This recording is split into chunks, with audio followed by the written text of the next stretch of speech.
આકાશ education services લિમિટેડની Mehsana શાખા સામે કેટલાક વાલીઓએ વિદ્યાર્થીની ફી પરત કરવાની માંગ સાથે વિરોધ નોંધાવ્યો હોવાનું સામે આવ્યું છે। આ સમગ્ર ઘટનાનો વિડીયો સોશિયલ મીડિયામાં વાયરલ થતા મામલો ચર્ચામાં આવ્યો છે। વાલીઓના જણાવ્યા મુજબ સંસ્થામાં પ્રવેશ સમયે કરવામાં આવેલા વચનો અને વાસ્તવિક પરિસ્થિતિ વચ્ચે તફાવત જોવા મળ્યો હતો। વાલીઓએ આક્ષેપ કર્યો છે કે સંસ્થા શિક્ષણની ગુણવત્તા કરતાં ફી વસૂલાત પર વધુ ભાર મૂકે છે।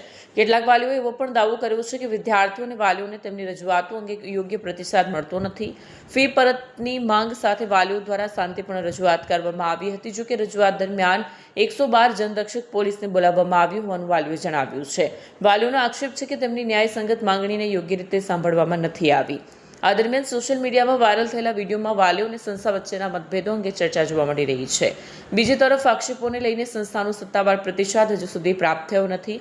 વાલીઓએ ચેતવણી આપી છે કે જો તેમની માંગણીઓનું નિરાકરણ નહીં આવે તો ટૂંક સમયમાં મહેસાણામાં આ મુદ્દે વધુ મોટું આંદોલન કરવામાં આવશે। વિડીયો જર્નાલિસ્ટ ભાવિન ભાવસાર સાથે સત્ય ટીવી ન્યૂઝ મહેસાણા।